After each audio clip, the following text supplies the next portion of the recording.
बिस्मिल्लाहिर्रहमानिर्रहीम, अस्सलाम वालेकुम। कैपिटल टॉक में खुश आमदेद। 17 दिसंबर को ऐलान किया था इमरान खान साहब ने कि वो 23 दिसंबर को पंजाब असम्बली और खैबर पख्तूनख्वा असम्बली को तोड़ेंगे। लेकिन अब सूरत हाल कुछ ऐसी हो रही है कि 23 दिसंबर यानी कल बरोज़ जुमा हो सकता है कि पंजाब असम्बली ना टूटे, क्योंकि अब तो स्पीकर पंजाब असम्बली जो हैं उन्होंने भी कह दिया है कि क्योंकि तहरीक अदम एतमाद आ चुकी है तो हो सकता है कि मामला जनवरी तक चला जाए। तो क्या पंजाब असम्बली का को टूटने का ख़तरा जो है वो टल गया है, और जो स्पीकर साहब ने रूलिंग दी है वो गैर आइनी है, और परवेज़ लाई साहब वज़ीर आला अब रहेंगे या नहीं रहेंगे? ये बड़े अहम सवालात हैं। सारा पाकिस्तान इन्हीं पे बात कर रहा है, और ये वो सवालात हैं जिनसे एक और भी सवाल पैदा होता है कि पाकिस्तान बतौर एक रियासत के और जमहूरियत आगे जा रही है या पीछे जा रही है। हम दिन ब दिन आगे की तरफ बढ़ रहे हैं या पीछे की तरफ जा रहे हैं। तो इस पे गुफ्तगू के लिए हमारे साथ मौजूद हैं जनाब वसीम सजाद साहब, पाकिस्तान के मुमताज़ माहिर कानून हैं, साबिक चेयरमैन सेनेट हैं, और जनाब खुर्रम दस्तगीर खान साहब वफाकी वज़ीर तवानाई हैं और मुस्लिम लीग नून के सीनियर रहनुमा हैं। और इसके अलावा जो लाहौर में आज इमरान खान साहब ने पावर शो किया, उस पर हम अपने ब्यूरो चीफ जनाब रईस अंसारी साहब से भी बात करेंगे। लेकिन सबसे पहले मैं आपको दो क्लिप सुनवाना चाहता हूं आज से कोई 10-12 साल पहले के। सिर्फ ये आपको मैं बताना चाहता हूं कि 12 साल पहले भी हमारे जो सियासतदान हैं वो जो बातें कर रहे थे आज भी वही बातें कर रहे हैं। उस वक्त भी महंगाई की वही सूरत हाल थी जो आज है, और उस वक्त भी नए इंतखाबात का मुतालबा हो रहा था, आज भी वही मुतालबा हो रहा है। इमरान खान साहब 2009 में भी इलेक्शन का मुतालबा कर रहे थे, 2022 में भी इलेक्शन का मुतालबा करें। वसीम सजाद साहब, बतौर रियासत के पाकिस्तान जो है वो आगे जा रहा है या पीछे की तरफ जा रहा है? यकीनन जी, हम पीछे की तरफ ही जा रहे हैं। हमारे जो जहाँ पे जमहूरियत होती है, जमहूरियत के अंदर एक सबसे बड़ा जो अंसर होता है वो बर्दाश्त का होता है। यानी आपको दूसरे की बात सुननी, उसको समझना और सियासत को दुश्मनी ना बनाना। फिर मैंने ये भी देखा है जी कि कुछ जो कदरें होती हैं जमहूरियत की, कि सियासतदानों का एक एहतराम होता है आपस में। अगर हम ब्रिटिश हाउस ऑफ पार्लियामेंट में देखें तो हमेशा अपने कॉलीग्स को बड़े इज़्ज़त और एहतराम से बुलाते हैं। यहाँ पे आपने देखा कि बहुत सी गलत बातें, वीडियोस, ऑडियोज़ वगैरह सियासतदान एक दूसरे को एक्सप्लॉइट करते हैं, उनके बारे में निकलती हैं। ये भी मैं समझता हूँ कि जमहूरी रवायात और जमहूरी जो तकाज़े हैं उनके ख़िलाफ़ है। तो हर लिहाज से जो हमारे मुल्क में पनपना चाहिए जमहूरियत को, उस तरह काम नहीं चल रहा, और यूँ ही लगता है कि एक अखाड़ा सा है, लड़ाई हो रही है, इक़्तिदार की जंग हो रही है, और उसमें जैसे होते हैं ना, नो होल्ड्स बार्ड, जो मर्ज़ी किसी की आए वो बात कर देता है।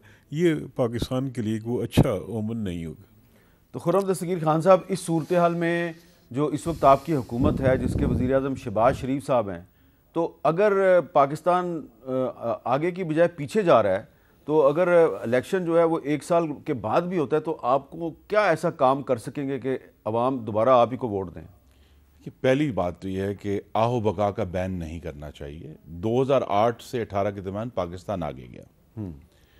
8 से 13 का जो पीरियड था मुआशी तौर पे वो इतना अच्छा नहीं था, लेकिन उसमें दो बहुत अहम पेशरफ्त हुई। एक नेशनल फाइनेंस कमीशन अवार्ड जिसने सूबों को रिसोर्सेज दिए, और तीसरा 18वीं तरमीम जिसने जो काफ़ी आइन के अंदर तरोड़ मोड़ था उसको दुरुस्त किया। 13 से 18 का पीरियड जो था मुस्लिम लीग नून का, वो बड़ा क्रूशल था, और उसमें पाकिस्तान आगे गया, क्योंकि 13 से 18 के दौरान लोड शेडिंग का मसला हल हुआ, गैस का मसला हल हुआ, दहशत गर्दी के खिलाफ जंग लड़ी गई, कराची पुरअमन हुआ, पाकिस्तान में सीपैक वापस आया। और जो बात लोग भूल जाते हैं कि 2013 के इलेक्शन के बाद मियाँ नवाज शरीफ ने जिस रवादारी और एहतराम का जिक्र वसीम सजाद साहब ने किया है, वो करते हुए खैबर पख्तूनख्वा में जहाँ पीटीआई के पास मेजॉरिटी नहीं थी, एक प्लूरैलिटी थी, मेजॉरिटी नहीं थी, लेकिन उन्होंने कहा कि हम हुकूमत नहीं बनाएंगे, इनके पास प्लूरैलिटी भी है तो ये हुकूमत बना लें। ये एक बर्दाश्त है, और यही बर्दाश्त बलोचिस्तान में भी दिखाई, जहाँ पे डॉक्टर मालिक, जिनके पास किसी किस्म की कोई प्लूरैलिटी भी नहीं थी, उनको भी कहा कि बलोचिस्तान के जो मामलात हैं उसमें हमें खुलकर अब जो नेशनलिस्ट जो आंसर है उसको धारे के अंदर लेकर आना, तो उन्होंने उनको मौका दिया।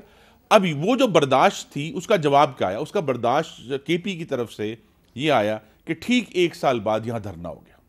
और वो दिन और आज का दिन पाकिस्तान की सियासत में जो रवादारी को ख़त्म करना है, गंदी ज़बान आपके पीछे यहाँ जो स्टेज लगा हुआ था उस धरने के दौरान आपने हम सब ने सुनी है, आपके स्टूडियो के ऊपर भी हमले हुए, वो तमाम रवादारी का जो अंसर हम आगे बढ़ा रहे थे 8 से 18 के दरमियान, वो आकर इमरान खान के फाशिस्ट रवैयों ने ब्रेक किया। और आज तक वही मामला चल रहा है कि हम जो ये चाहते हैं कि जी हम रवादारी से चलें, एक दूसरे के खिलाफ तनकीद ज़रूर करें, उसको हर लिहाज से जो ब्रेक किया है, उसमें जो फाशिस्ट रवैये लाने हैं, उसमें गलत ज़बान का इस्तेमाल है, ओए तोय करना है, वो इमरान खान, आज भी इमरान खान जिम्मेदार हैं जो आज की सियासत में तलखी और ख़राबी नज़र आती है।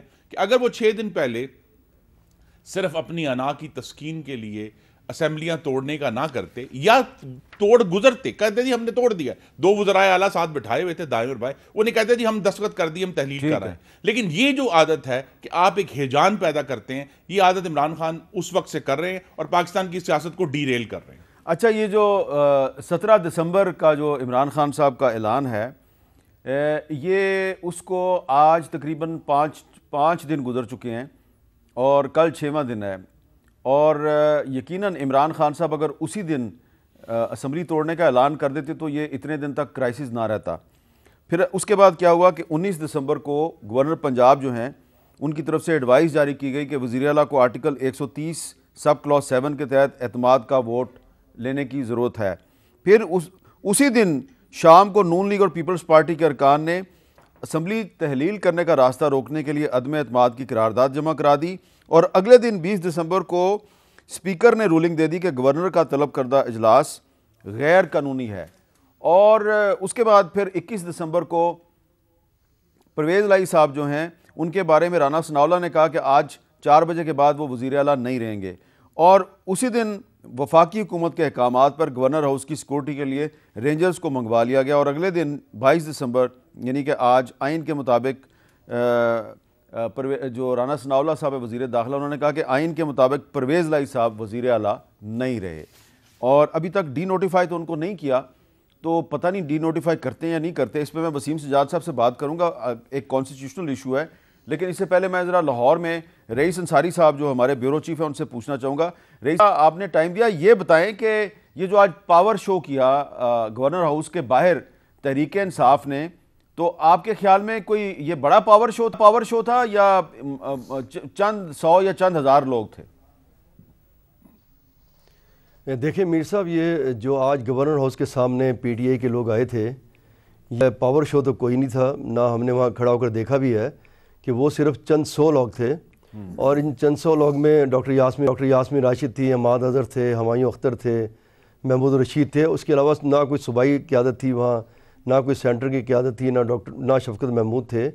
तो ये चंद 100 थे। अगर गिनती की भी कहा जाए बहुत ज़ोर लगा के तो 700-800 लोग थे। तो ये उनके पावर शो नहीं था, लेकिन उनका ये मकसद था कि जो डी नोटिफाई करने के बारे में कहा गया मुस्लिम लीग नून की जानिब से, और कल से अब तक मशावरती जारी है, ये उसको रोकने के लिए कह सकते हैं कि उन्होंने एक एहतजाज किया। हो सकता है कि इस एहतजाज के अनाउंस के बाद नून लीग रुकी हो, और ये भी हो सकता है कि अब वो कोई डी नोटिफाई करने के लिए बारे में ऐलान कर दें। लेकिन जो आपने बात की कि जो स्पीकर की रूलिंग है, स्पीकर की रूलिंग जो है वो बहुत अहम समझी जाती है। स्पीकर ने रूलिंग दी कि क्योंकि इजलास जारी है। अब दूसरी तरफ देखें कि 14 जून से इजलास जारी है, डिस्कनेक्ट ही नहीं हुआ, मुलतवी कर देते हैं। और उन्होंने शायद इसी चीज़ को के है कि इजलास पे इजलास की रेगुलेशन गवर्नर नहीं कर सकता। गवर्नर इजलास बुला तो सकता है, लेकिन इजलास को ख़त्म नहीं कर सकता। इजलास जारी है, इजलास पे दूसरा इजलास बुलाया नहीं जा सकता। तो इसी चीज़ जो डी नोटिफाई करने की बात की गई, उसको डी नोटिफाई जो रोकने की बात कि शायद ये एहतजाज किया गया हो, लेकिन ये कोई पावर शो तो था नहीं। अच्छा। ना वो इमरान का कोई खिताब सुनाया गया, ऑडियो में कोई सुन रहे होंगे। तो ये छोटा एक इजलास था। अच्छा। और जो दूसरी बात आपको जी बताइए। दूसरी बात मुझे ये बताएं कि ये पंजाब में नया आईजी और नया चीफ सेक्रेटरी जो है उसकी अपॉइंटमेंट हो गई है, और जो नाम परवेज़ लाई साहब ने भेजे थे उन्हीं नामों में से ये अपॉइंटमेंट्स हुई हैं। इसका क्या मतलब है कि वफाकी हुकूमत ने वही नाम जो है उन्हीं में से चूज़ करके और चीफ सेक्रेटरी और आईजी लगा दिया है? इसका क्या मतलब है? कोई ये मिली भगत है? देखिए, चले आपने ये सवाल किया, इसमें बिल्कुल जो नाम भेजे थे परवेज़ लाई साहब ने, पहले चीफ सेक्रेटरी अब्दुल्ला सुंबल का ही भेजा, उन्होंने फौरी तौर पे अपॉइंट कर दिया। और उसके बाद 3 नाम भेजे थे जो CCPO लाहौर है, डोगर साहब, जो आमिर जुल्फ़िकार लगाए गए हैं, और फ़याज़ देव वज़ीर आला के रिश्तेदार भी हैं। तो उन्होंने 3 नाम भेजे थे। उसमें सेंट्रल गवर्नमेंट सोच रही थी कोई दूसरे 3 नाम कि ग्रेड 22 की कोई भेज दी जाए, लेकिन आमिर जुल्फ़िकार साहब को लगा दिया गया। और इसके साथ साथ जो CCPO पहले लाहौर रहे हैं, बलाल कमियाना, जो इस वक्त पंजाब के IB के हेड थे, उनकी भी पंजाब पोस्टिंग कर दी गई है और कहा जा रहा है उनको CCPO लाहौर ला रहे हैं। अब बलाल कमियाना साहब तो नून लीग के करीब रहे, वो जो जितनी नून लीग की हुकूमत आई उसमें CCPO लाहौर थे।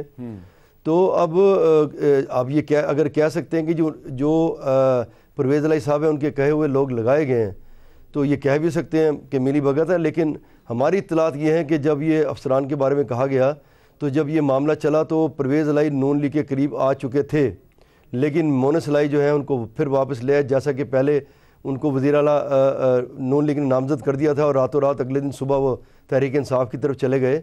कुछ अब भी ऐसा इस तरह मोनिस इलाही आगे नहीं जाना चाहते, और उस वक्त चौधरी शुजात के जो साहबजादे हैं सालिक हुसैन, वो भी उन्हें करीब नहीं आने देना चाहते। वो भी कहते हैं पहले असलाह करें फिर आगे आएँ। तो ये दूरियाँ रहीं। तो अब देखें कि जो ये लोग अफसरान करीब समझे, आपको पता है ये अफसरान की सियासत ज़्यादा होती है, क्योंकि इनसे काम लेना होता है। जब पहले वाक़या हुआ था, जो पहले चीफ सेक्रेटरी थे और पहले IG थे, एक IG को हटाया गया, वो खुद चले गए कि मुझे हटा दें, चीफ सेक्रेटरी खुद छोड़ के चले गए। तो इन जो मामलात आगे बढ़ते हैं, इन अफसरान से ही काम लेना होता है। तो ये जो करीब समझे जाते हैं, कभी नून लीग के और कभी क्या नाम है परवेज़ इलाही के, ये किसी और के करीब भी होते हैं। ऐसी बात नहीं है कि इन्हीं के करीब रह जाएंगे। अच्छा, ये किसी और तो के करीब है। जिस तरह अफसरान की पोस्ट ये किसी और के करीब है, तो इसलिए इनकी अपॉइंटमेंट होगी। चलें, बहुत बहुत शुक्रिया रईस अंसारी साहब। करीब किसी और। अब वसीम सज्जाद साहब ये बताएं कि ये जो पंजाब असम्बली का इजलास 14 जून से चल रहा है, और इसके दौरान ही जो गवर्नर पंजाब है उन्होंने परवेज़ इलाही साहब से कहा कि एतमाद का वोट लें। आपके ख्याल में ये गवर्नर साहब ने जो इजलास बुलाया ये आईनी था? बात ये है जी कि ये एक ऐसा मसला है जिसमें कोई नज़ीर नहीं है। यानी मेरी ज़ाती राय में तो ये गवर्नर का एक इख्तियार है, वो इस्तेमाल कर सकता है। लेकिन अब जो दिक्कत आ गई है वो ये है कि स्पीकर ने एक रूलिंग दे दी है कि जी ये इजलास जो है, चूँकि मेरा इजलास चल रहा है, उसके दौरान ये दूसरा इजलास बुलाया नहीं जा सकता। अब इजलास बुलाना या इजलास को चलाना तो स्पीकर का काम है। जिस तरह गवर्नर एक इंस्टीट्यूशन, एक इदारा होता है, स्पीकर भी एक इदारा है। अब वो चीफ मिनिस्टर को कहा गया कि जी आप एतमाद का वोट लें। वो कहाँ से एतमाद का वोट लें? वो असेंबली होगी तो एतमाद का वोट लेगा ना। तो जब तक ये तनाज़ा हल नहीं होता कि भी क्या स्पीकर का ऑर्डर सही है या गवर्नर का ऑर्डर सही है, अब ये हल कैसे होगा? मेरे ख्याल में इसका वाहिद जो हल है वो ये है कि अदालत में जाना पड़ेगा। कोई भी जा सकता है, गवर्नर भी जा सकते हैं, कोई MPA भी जा सकता है। साहब, अदालत का फैसला पहले से मौजूद है। जो मंजूर बट्टू केस है उसमें अदालत 1997 में ये फ़ैसला लाहौर हाई कोर्ट दे चुकी है कि जब असम्बली का इजलास चल रहा हो तो उसके दौरान दूसरा इजलास नहीं बुलाया जा सकता। लेकिन आइन में गवर्नर के पास इख्तियार है कि वो इजलास बुला सकते हैं। वो हालात कुछ थोड़े मुख्तलिफ थे, और उसमें एक जो अहम चीज़ है वो ये है कि हाई कोर्ट ने कहा था जी कि अगर आपने चीफ मिनिस्टर को कहना है कि एतमाद का वोट लें तो कम से कम 10 दिन का टाइम उनको देना चाहिए। यानी एक रीजनेबल, क्योंकि आइन में कोई टाइम नहीं लिखा हुआ, तो हाई कोर्ट ने एक किस्म का आप कह रहे हैं कि एक हदूद मुकर्रर की है कि इतने दिनों तक, वो भी गवर्नर के ऑर्डर में नहीं है। लेकिन बुनियादी बात ये है कि क्या स्पीकर का ऑर्डर कि जी मैं इजलास नहीं बुलाता, ये दुरुस्त है कि गलत है, इसका फ़ैसला कौन करेगा? इसका फ़ैसला मेरा ख्याल में 2-3 तरीके हैं। एक तो ये है कि हाई कोर्ट चला जाए, दूसरा ये है कि फेडरल गवर्नमेंट, क्योंकि गवर्नर जो होता है वो फेडरल गवर्नमेंट का नुमाइंदा होता है, वो सुप्रीम कोर्ट की जो एडवाइजरी जुरिस्डिक्शन है उसमें सुप्रीम कोर्ट से राय मांग लें कि भी ये हालात हैं, इसमें क्या किया जाए। और तीसरा रास्ता मुझे कोई नज़र नहीं आता। लिहाजा ये एक जो टसल है ये चलता रहेगा, और इसमें ये होगा कि असेंबली की तहलील नहीं होगी, और जो PTI की ख्वाहिश है कि इलेक्शन जल्दी हो जाए, असेंबली की तहलील हो जाए, वो नज़र नहीं आती। लिहाजा वो चीफ मिनिस्टर भी रहेंगे, असेंबली भी चलती रहेगी, और वक्त गुजरता जाएगा, और मेरा ख्याल है हम वैसे भी इलेक्शन के करीब फिर पहुँच। तो इस वक्त जो एक क्राइसिस है इसके बेनिफिशरी परवेज़ इलाही हैं। जी बिल्कुल, इस वक्त उनके परवेज़ इलाही साहब को फ़ायदा हो रहा है, क्योंकि उन पर तो कोई जिम्मेदारी आ ही नहीं रही वो कहाँ से वोट लें? जैसे मैंने पहले ही अर्ज़ किया कि वो स्पीकर जब सेशन कॉल करेगा तब वो आगे जाएंगे ना, और मेरे ख्याल में उनके पास नंबर्स भी हैं। ये नहीं कहा जा सकता कि उनके पास नंबर नहीं है, उनके पास मेजॉरिटी है, लेकिन मौका तब आएगा कि बाकायदा सेशन हो, वहाँ पे एक रेजोल्यूशन मूव हो, वहाँ पे बहस हो, उसके बाद वो वोटिंग होगी तो वो सामने आ जाएगा सारा कुछ। तो खुर्रम साहब, ये लड़ाई चल रही है मुस्लिम लीग नून की और PTI की, और तहरीक अदम एतमाद भी आपने दे दी परवेज़ लाई साहब के ख़िलाफ़। गवर्नर साहब ने कहा जी एतमाद का वोट भी लें, लेकिन जो सिचुएशन इस वक्त चल रही है इसमें तो परवेज़ लाई साहब लग रहा है कि वो बेनिफिशरी हैं। जी बेनिफिशरी होंगे, लेकिन अगर उनके पास अक्सरियत है तो दिखा क्यों नहीं देते? ये बहरान जिसकी वजह से हम कह रहे हैं जी आईनी बहरान पैदा हुआ है, ये वो परवेज़ लाई से बड़ी आसानी से इसको हल कर खेल रहे हैं, आपके साथ भी खेल रहे हैं, वो इमरान खान के साथ भी खेल रहे हैं। तो जो बात आपने की कि 1997 का लाहौर हाई कोर्ट का लार्जर बेंच का फैसला है, उससे पहले 1994 में साबिर शाह केस है, हाँ, सुप्रीम कोर्ट ऑफ पाकिस्तान का, जिसमें सिचुएशन बराबर है जो आज की है। और उसमें सुप्रीम कोर्ट में साद सऊद जान उस वक्त थे गालिबन एक्टिंग चीफ जस्टिस। उन्होंने कहा कि जो गवर्नर का राइट है वो एब्सोल्यूट है to call a majority, to seek के जी चीफ मिनिस्टर से कहें। तो अगर आइन जो है वो तमाम कवानीन से फाइक है और गवर्नर ने अपना वो हक इस्तेमाल किया जिसमें वो वज़ीर आला की एडवाइस के पाबंद नहीं है, तो फिर ये बात, अगर स्पीकर एक आईनी हक को के रास्ते में रुकावट बन रहा है तो फिर मामला तो बहुत गंभीर है। याद रहे कि 1994 में और 1997 में 18वीं तरमीम नहीं थी जी। 18वीं तरमीम जो है उसने सदर और जो गवर्नर के इख्तियारात हैं उसको काफ़ी कम किया। नहीं, सदर के गवर्नर के इख्तियार को कम किया, लेकिन ये वाला इख्तियार नहीं छेड़ा गया।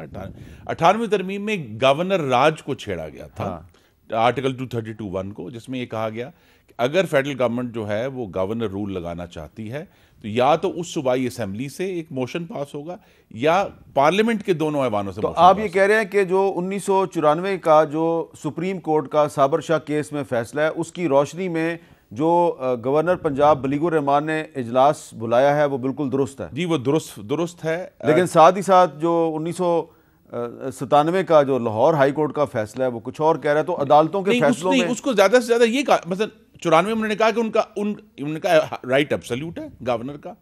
अब 97 में लाहौर हाई कोर्ट ने, Lahore high court supreme court से सब अदालत है, उसके नीचे अदालत, लेकिन उन्होंने कहा 10 दिन देने चाहिए तो 10 दिन दे लें।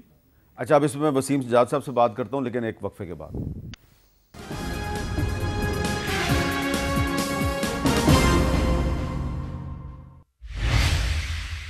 कैपिटल टॉक में दोबारा खुशामदीद। इससे पहले कि मैं वसीम सज्जाद साहब से बात करूं, आपको पता है आज एक और भी बड़ी अहम डेवलपमेंट हुई है, और वो ये है कि जो मुस्लिम लीग काफ के रहनुमा हैं और वफाकी वज़ीर हैं तारक बशीर चीमा साहब, उन्होंने कामल अली आगा साहब जो सेनेटर हैं उनको पार्टी से निकाल दिया। तो इस पे भी हम थोड़ी देर में बात करते हैं। अच्छा वसीम सज्जाद साहब, ये बताएं कि ये जो राना सनाउल्लाह साहब हैं उन्होंने जो आज बात की है, क्या ये बात वो दुरुस्त कह रहे हैं? ज़रा सुने उन्होंने क्या कहा है। गवर्नर के कल 4 बजे के अजलास, तलब करदा अजलास के ना होने या उसमें वोट ऑफ कॉन्फिडेंस ना लेने की बुनियाद पे चौधरी परवेज़ लाई साहब जो हैं वो आइनी तौर पे पंजाब के चीफ मिनिस्टर नहीं है।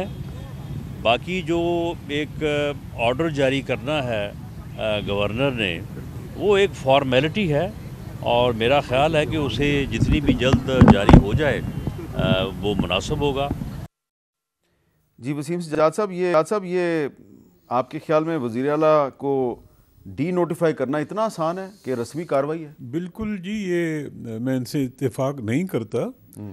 चीफ मिनिस्टर को बनाने का इख्तियार भी असेंबली का है और चीफ मिनिस्टर को निकालने का इख्तियार भी असेंबली का है। यानी जो गवर्नर का इख्तियार है वो इख्तियार है समन करने का। असेंबली फिर फैसला करती है कि हमने इनको एतमाद का वोट देना है या नहीं देना। तो ये कहना कि जब असेंबली बैठी ही नहीं, यानी उसका वजूद अभी नहीं आया इस मकसद के लिए कि वोट ऑफ कॉन्फ्रेंस लेना है, तो परवेज़ लाई कैसे बाहर निकल जाएगा? परवेज़ लाई को तो अभी मौका ही नहीं मिला कि वो अपना एतमाद का वोट ले या ना ले जो भी। तो लिहाजा ये कहना कि जी वो आइनी तौर पे चीफ मिनिस्टर नहीं रहे, ये गलत है।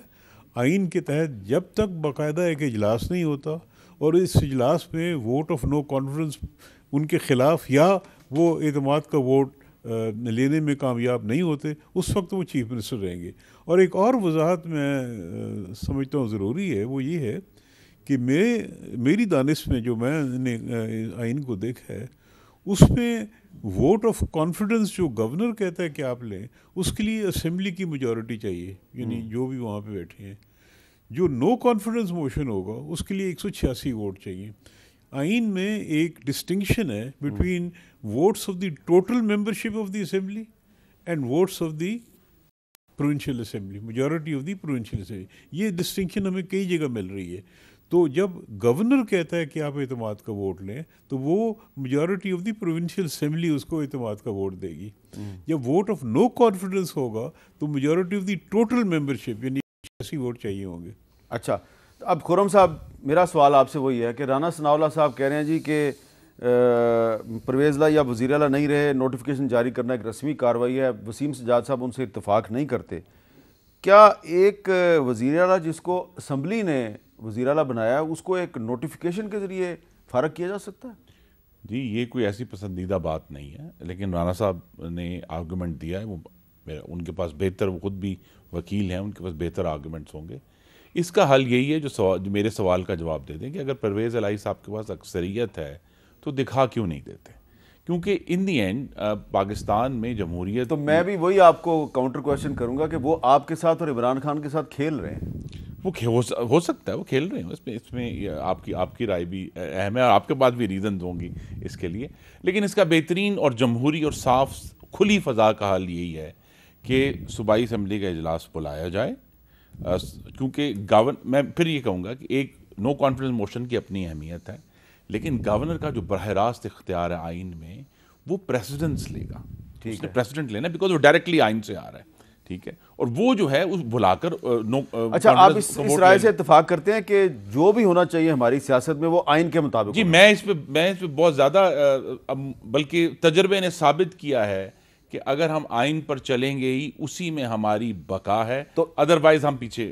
अब उसमें फिर मेरा सवाल ये बनता है कि आज इमरान खान साहब ने अपनी तकरीर में भी कहा है कि अगर हमने असम्बली तोड़ने का एक ऐलान किया है तो ये एक आइनी हमारा राइट है, हम तोड़ सकते हैं।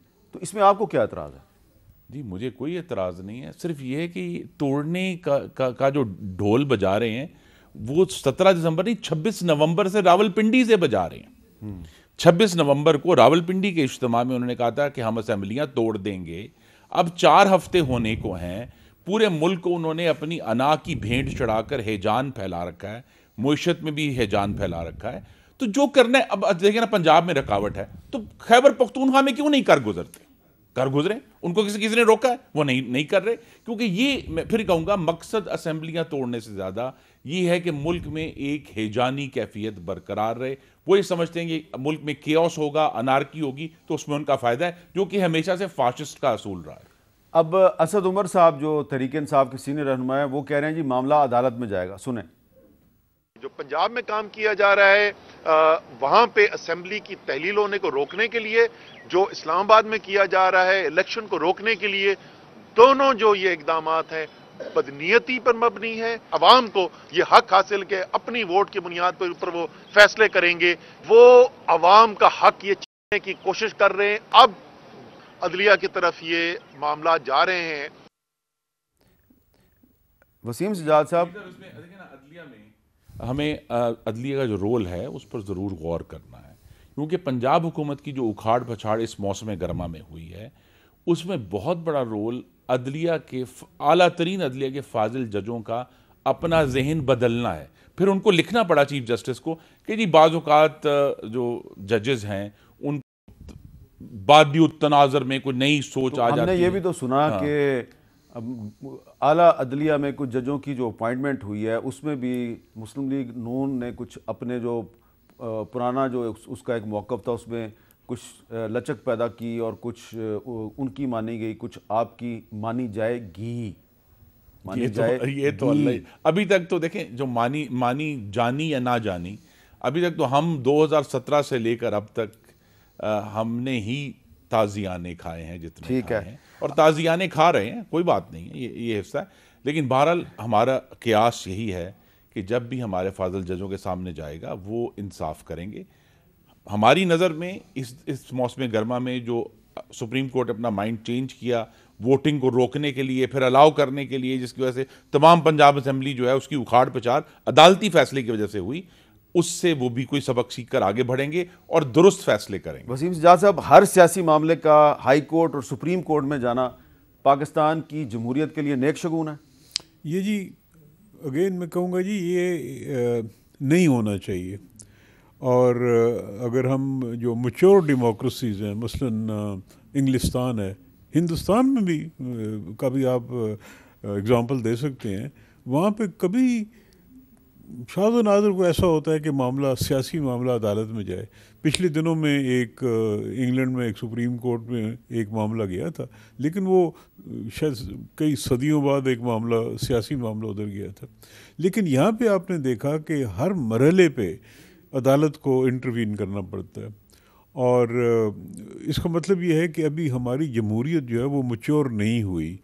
बहुत से ऐसे मामलात हैं जो कि आइन में उसकी इस तरह तशरीह नहीं होती। मसलन जिस तरह ज़िक्र हो रहा था कि जी गवर्नर साहब ने कहा कि एतमाद का वोट लें, लेकिन टाइम का वहाँ पे ज़िक्र नहीं, और हाई कोर्ट को करना पड़ा।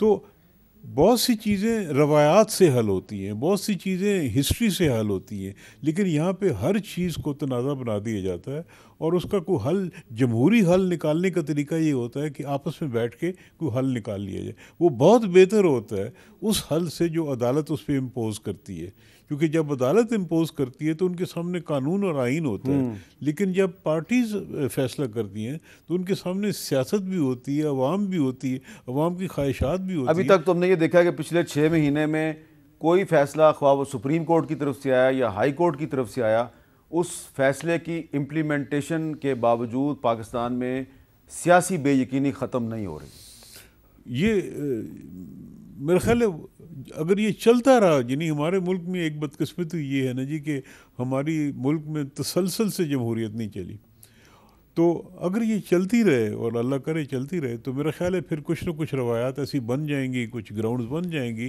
कि लोग सियासी हल सियासत के ज़रिए हल करेंगे, बजाय इसके कि कानून का सहारा देखिए ना, एक मिनट, मुझे ज़रा एक ब्रेक लेनी है, ब्रेक के बाद दोबारा मिलते हैं।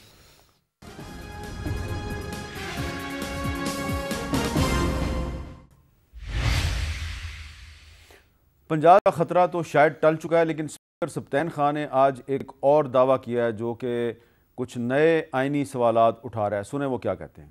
मैं गवर्नर साहब को भी कहूंगा कि इस तरह के इलीगल ऑर्डर्स पास ना करें, डी नोटिफाई वो नहीं कर सकते, ये मजाक की बातें हैं। अच्छा जी, गवर्नर साहब ने सीएम को डी नोटिफाई कर दिया, तो कल प्रेसिडेंट साहब जो हैं वो गवर्नर को डी नोटिफाई कर दें। अगर वो डी नोटिफिकेशन की तरफ जाते, उस खत वाले इख्तियारात को हम इस्तेमाल करते। मैंने वक्ती तौर पे वो खत रोक दिया है, क्योंकि मैं ये नहीं चाहता कि मेरी तरफ से पहलो। वसीम सज्जाद साहब, क्या सदर साहब, सदर आरिफ अलवी गवर्नर पंजाब को डी नोटिफाई कर सकते हैं? जो सदर के इख्तियार हैं गवर्नर की अपॉइंटमेंट के, वो वज़ीर आज़म की एडवाइस पे होते हैं, तो लिहाजा सदर आज खुद तो वो ऑर्डर नहीं कर सकते कि गवर्नर को री नोटिफाई कर दें। ये तो वज़ीर आज़म की एडवाइस पे ही ऑर्डर हो सकता है। तो ना तो सदर साहब जो हैं वो गवर्नर को डी नोटिफाई कर सकते हैं, और ना गवर्नर साहब चीफ मिनिस्टर को डी नोटिफाई कर सकते हैं। बिल्कुल सही है जी। और जिससे मैंने अर्ज़ किया कि चीफ मिनिस्टर को निकालने का इख्तियार और बनाने का इख्तियार असेंबली का है। इस वक्त वो जो वोट ऑफ कॉन्फिडेंस की बात आ रही है, चीफ मिनिस्टर इसलिए कुछ नहीं कर सकता क्योंकि असेंबली मौजूद नहीं है। अगर असेंबली का सेशन कॉल हो और वहाँ पे वो एतमाद का वोट ना ले सकें, तो फिर वो उनको गवर्नर साहब निकाल सकते हैं। लेकिन जब असेंबली नहीं है तो वो कहाँ पे जाके वोट ऑफ कॉन्फिडेंस लेंगे? माल रोड पे तो नहीं ले सकते। आखिर बाकायदा असेंबली का सेशन होगा, वहाँ पे एक तरीक़ाकार होता है, असेंबली नोटिफाई करती है। तो इसलिए वाहिद जो इसका एक तरीका है वो ये होना चाहिए कि अदालत में जाके इसकी वजाहत की जाए कि स्पीकर साहब ठीक कह रहे हैं या गवर्नर साहब ठीक कह रहे हैं। जी मीर साहब, जो पंजाब असेंबली के जो कवायद व ज़वाबित हैं उसमें 22 शिक का जो सब शिक 7 है वो ये कहती है कि if on the day fixed by the governor for obtaining a vote of confidence from the assembly under clause 7 of article 130 of the constitution, the chief minister refrains from doing so, it shall be deemed that he does not command the confidence of the majority of members. लेकिन अभी तक chief minister ने ये नहीं कहा कि मैं एतमाद का वोट नहीं लेता, अभी तक वो खामोश हैं। जी, तो वो अगर यही सवाल है और इसी मामले में स्पीकर साहब बीच में आ गए हैं कि जो वाज़े तौर पर ये कह रहा है, खुद पंजाब असेंबली का अपना ये कानून है, उसमें इंटरप्रिटेशन हो सकती है किसने किस वक्त इजलास बुलाना है, कितने दिन देना है, लेकिन ये तो बड़ा वाज़े तौर पर कह रहा है कि, और चूंकि जो स्पीकर की रूलिंग है वो पार्लिमानी बिजनेस से रिलेटेड है, यहाँ एक आईनी इख्तियार इस्तेमाल हुआ है जिसका उस सूबाई असेंबली से कोई ताल्लुक नहीं है, आईनी इख्तियार इस्तेमाल हुआ, वो उस पर स्पीकर रूलिंग नहीं दे सकता, वो ऑब्जेक्ट जरूर कर सकता है कि जनाब मेरी नज़र में ये ठीक नहीं है, लेकिन वो जो ऑब्जेक्शन है वो रूलिंग कंसिडर नहीं होगी, क्योंकि रूलिंग का जो बराह रास्त ताल्लुक है वो पार्लिमानी बिजनेस से। कल भी राना सनाउल्लाह साहब ने कहा था कि कल शाम 4 बजे तक परवेज़ लाई वज़ीर आला नहीं रहेंगे, आज भी इन्होंने कहा कि डी नोटिफाई कर देंगे, रस्मी कार्रवाई जारी है, अब रात के 9 बजने वाले हैं, अभी तक तो परवेज़ लाई डी नोटिफाई नहीं। आपको ये नहीं लग रहा कि मुस्लिम लीग नून पॉलिटिकली बहुत लूज कर रही है? जी नहीं, हमें कोई बात आपकी दुरुस्त साबित नहीं हो रही। नहीं, और इमरान खान साहब ने भी कहा था असेंबली में डिसॉल्व कर दूंगा 26 नवंबर का कहा हुआ है, तो वो उनकी भी बात सही नहीं साबित हो रही। तो पाकिस्तान में सियासतदानों की बात पे अवाम कैसे एतबार करेंगे? नहीं, इशू ये है कि ये एक आइन में और सूबाई असेंबली के कवायद में अथॉरिटी मौजूद है, लेकिन ये कोई पसंदीदा बात नहीं है, क्योंकि अगर परवेज़ लाई डी नोटिफाई होते हैं फिर भी असेंबली ने ही नया वज़ीर आला मुंतखब करना है, वो हक जो मेंबरान का है वो उनसे छीना नहीं जा सकता, और गवर्नर साहब अपनी मर्जी का वज़ीर आला नहीं लगा सकते। उनके वो ये ज़रूर कह सकते हैं कि भाई इस सब रूल के तहत चूंकि अब उनके पास मेजॉरिटी नहीं रही, ये एक नई जूरिस्प्रूडेंस है जिसका वसीम सज्जाद साहब ने जिक्र किया है, तो ये एक नया रास्ता खुलना है। छोटा सवाल है सर, छोटा सा जवाब चाहिए। ये जो भी हम देख रहे हैं, एक डिसक्रेडिट हो रहे हैं पाकिस्तान के सियासतदान, उनकी क्रेडिबिलिटी ख़राब हो रही है, इमरान खान साहब से लेके और राना सनाउल्लाह तक, और राना सनाउल्लाह साहब से लेके तो परवेज़ लाई साहब तक, सबकी क्रेडिबिलिटी ख़राब हो रही है। इसका अल्टीमेट बेनिफिशरी कौन होगा? इसका अल्टीमेटली बेनिफिशरी वो लोग होंगे जो जमहूरियत के ख़िलाफ़ हैं, वो लोग होंगे जो जमहूरियत नहीं चाहते, क्योंकि जमहूरी, जैसा मैंने पहले ही अर्ज़ किया था जी, कि जमहूरियत में रवायात का बहुत एक अंसर होता है उसका, यहाँ पे बिल्कुल उन चीज़ को फॉलो नहीं कीजिए।